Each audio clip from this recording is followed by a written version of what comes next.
I am called a social media influencer, but it's a stupid word, because what does it really mean? I don't want to influence people. I want to inspire them to think for themselves. But what does thinking for yourself really mean? Well, it means not regurgitating other people's thoughts, right? But it's way deeper than that. So come with me for a ride. It really means not thinking based on the old programming of the brain.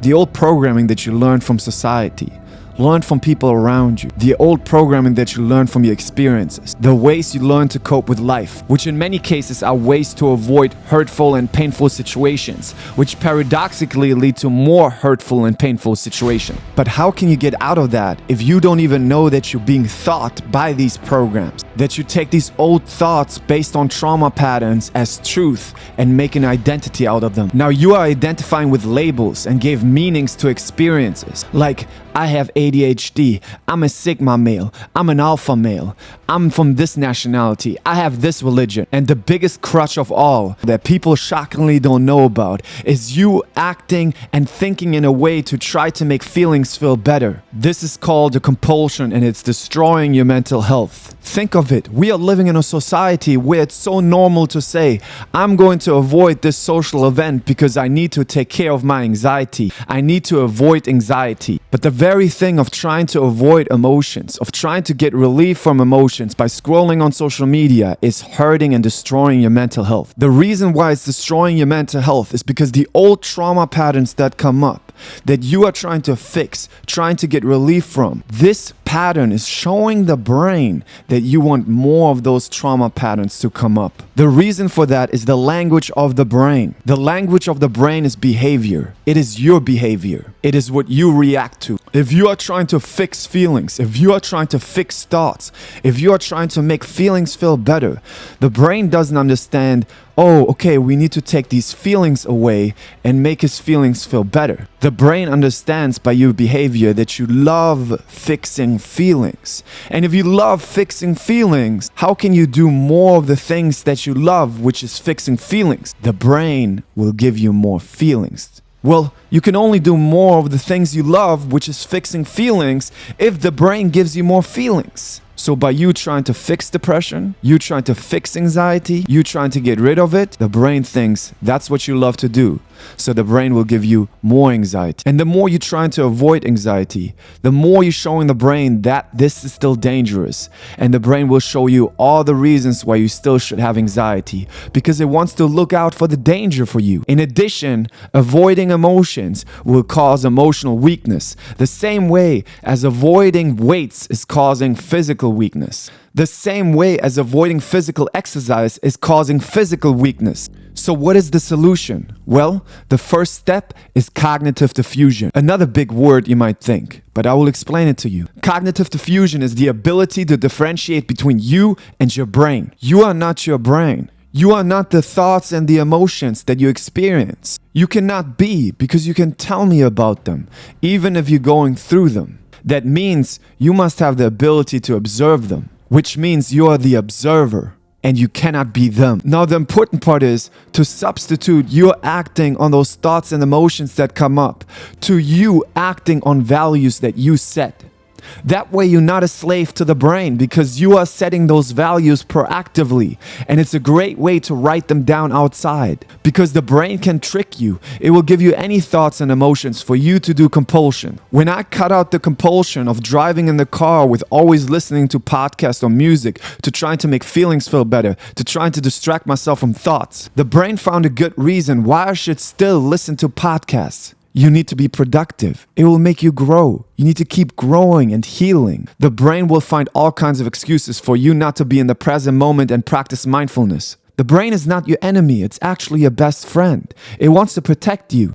But with our behaviors, we showed it the wrong things to be scared about. Now we have to change our behaviors to balance out our brains. Now the important part is to stop acting on those old unhelpful patterns, like going back to your ex, overeating, or binge watching on social media. You're acting on urges. These urges are the old patterns. And if you keep trying to make a feeling feel better, if you're trying to keep getting relief from going on social media and doing these addictive behaviors, you're showing the brain that those old trauma patterns are still important, and it will bring them up over and over again, and you will stay in that cycle. How do you get out of those patterns and finally do the things that you always wanted to do? Well, you do that with a lesson that society has not only taught you, but also gaslighted you in a way to show you otherwise. The lesson is the following: all emotions are okay to have. There's nothing wrong with emotions. We want to have the capability to be able to have all the emotions and do the things we value. Society has taught you that you're not supposed to have anxiety, that you're not supposed to have fear, that you're not supposed to have jealousy. And by you judging and trying to fix those emotions, paradoxically, the brain is giving you more of those emotions. The problem is that society made an obsession with emotions by giving them meaning and try to diagnose every single emotional responses into a new label for people to identify with. A lot of the thoughts and emotions that the brain brings up on a daily basis are old ways to protect you from hurtful experiences. This is what your therapist called trauma. But trauma is an overused word. Most people cannot even explain it. Trauma expressions are only three things: emotions, thoughts, and bodily sensations. These are the three ways the brain uses to try to protect you. The funny thing is, when the brain brings up these feelings of abandonment, or the fear of not being able to trust someone, or the fear and jealousy to lose your partner, the first behavior that humans have been trained themselves to do is to try to make those feelings feel better, is to try to get control by going on social media and checking if your partner cheats on you. But this behavior causes even more jealousy. It causes more trauma patterns to come back up. This is where the importance of being comfortable with being uncomfortable comes in. Because the old trauma patterns urge you with an uncomfortable feeling and you want to make them feel better. But by doing that, you show the brain that those things are still relevant, and the brain will give you more trauma patterns. The way you show the brain that you don't care about these old trauma patterns anymore is to be comfortable with those uncomfortable emotions. And the important part here is not just to sit there, but do things that you value. Do actions that you value instead, with any emotions and thoughts that might be there. Don't ever just sit with emotions. That's dumb. Or when people say you need to feel those emotions, you feel them anyway. But if you focus so much on the emotions again, it's going to show the brain that that old trauma pattern must still be important. So you accept any experiences, any emotions that are there, and you only make it about valued actions. You need to change your engine from the emotional addictive engine to the valued action engine. This is how ADHD, BPD, PTSD, OCD you can recover from. Because the foundation of all of those things is being a slave to the brain. When a child does a painting project and it's supposed to finish the project and maybe it takes an hour, even if after 10 minutes the child screams, "Mom, can I have the iPad? I'm bored." The boredom was a pattern that came up and the child reacted to that pattern. So the child was a slave to the brain. And now every time boredom comes up, it asks for the iPad. Not only that, it practices the skill of distraction. And next time anxiety comes up, are you grabbing the iPad? Are you going on TikTok? Are you going on YouTube to distract yourself? Because if so, you're training yourself to be a slave to the brain and not to be the boss of the brain, and not to use your brain as a helpful friend that can help you in situations. You let that friend be in charge, and that friend learned old unhelpful patterns because we haven't showed it the new helpful patterns. And the more you avoid emotions, the more emotionally weak you become, which means the more sensitive you become to emotions. So the more you avoid social events because of anxiety, the more anxiety you will get to go to social events. The more you spend time in your head dressing in a way so you don't freak out about your appearance, the more you will freak out because you show the brain that it's dangerous. The more you spend time in your head thinking about what's the right thing to wear, what's the right thing to say, the more the brain understands from your behavior that you love to chase the validation of other people. And the brain doesn't differentiate. It will support you in chasing the validation of other people. And it will support you by giving you more urges to chase more of the validation. And the urges is giving you more insecurity, more thoughts of not feeling good enough. Because then it knows you will chase more of the validation, which you showed that you love by your behavior. And it's your behavior outside and your behavior in your head. The symptoms of ADHD is hyperactivity, easily distracted from work or play, frequently interrupting others to try to make feelings feel better because they have urges. The brain gives urges and you react to them. Cannot stay seated, squirms and fidgets, all to try to make feelings feel better because they didn't learn how to be comfortable with being uncomfortable.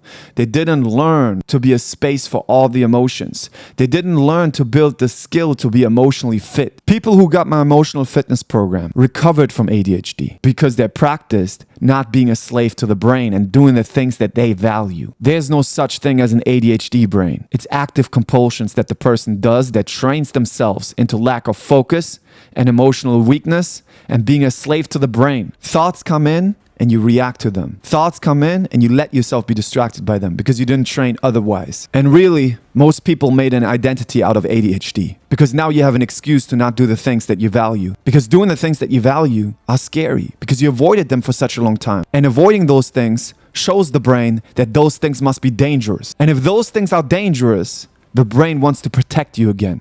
How does the brain protect you? It doesn't have arms, it doesn't have legs, it doesn't have tentacles, it doesn't have knives. It protects you with the three things it has access to: emotions, thoughts, and bodily sensations. So it will give you more depression, more anxiety to not do the things you value. And of course, you rather use the excuse of ADHD now than to face your fear. And then, because you're scared other people get ahead, you're going on social media in the comments saying that you cannot recover.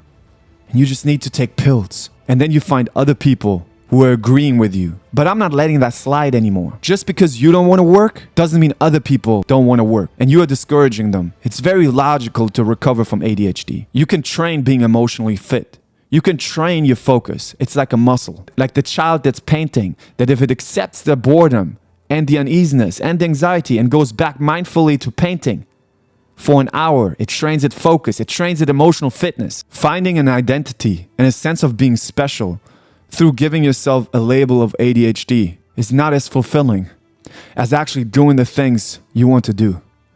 And you can start your podcast. You can start your business.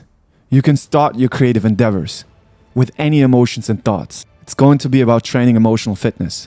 And like training physical fitness, you will get stronger and stronger. And the funny thing is, over time, you will be happier than ever before. But if you look for relief right away, you will get more mental health problems, more isolation, and more depression. The way to change your life is to become clear about the things that you value. Write them out. And the values are fed with actions. Physical fitness is a value. It's fed by yoga, gym, boxing, soccer, any physical fitness that you love to do and you want to explore. Relationships are supported by activities together, spending time together, listening mindfully to a person. Your business is supported by you making podcasts, you making TikToks, you going to work. It's all actions. So you want to change from the emotionally addictive engine that reacts to emotions and thoughts to the valued action engine. And by being okay with any emotions and thoughts and not trying to fix them, not trying to make them feel better, and mindfully acting on the things you value, you're showing your brain a new way, and your brain will change. It changed for me, and it changed for many others I coach. I know mindfulness is used a lot as a word, but I'll show you the importance of it. If you're cutting out the old patterns of jealousy that come up to try to check on social media of your partner, if they cheat on you, and you don't do that anymore as an action, and instead right now, you're playing volleyball with your friends, yes, you cut out the physical compulsion of checking on social media. But if you're playing volleyball with your friends and thoughts come in and say, oh, is he cheating on you? And you still having conversations in your head to get relief. Oh, no, he wouldn't do that. Or he's now at this place. You're still feeding the pattern. That's why mindfulness is so important. Show your brain that nothing is dangerous anymore by you being mindfully in the moment and doing the thing that you value. So with this video, I hope I inspired you to change from the emotionally addictive engine to the valued action engine, because you don't have an alternative. You can stay in victim mindset like many others, and you can keep acting on those thoughts and emotions and trying to distract yourself with social media or venting with your friends and family, which all try to make feelings feel better, but it will further hurt your mental health and it will keep you stuck. Or you can instead take actions. This video will mean nothing if you don't act. Your brain only changes with actions because your brain's language is behavior. And the brain will even try to protect you from the positive things I told you in this video by saying, maybe you need to listen to another video, Or maybe you need to buy another book. Maybe you need to heal first before starting your podcast or starting your business. And it sounds like logical thoughts, but it's compulsions. And it's only there to prevent you from doing the things you value. Because the brain is your best friend. And we taught it wrong. Now it's our turn to teach it right by trusting ourselves to have any emotions and thoughts and start the things we want to do. You got to take that little child by the hand that's screaming and yelling that we're not ready yet. And you are the adult now and do it anyway. Then when we show the brain or the child that it's okay, over time it will learn its own value. But for that you have to do what you value. Much love.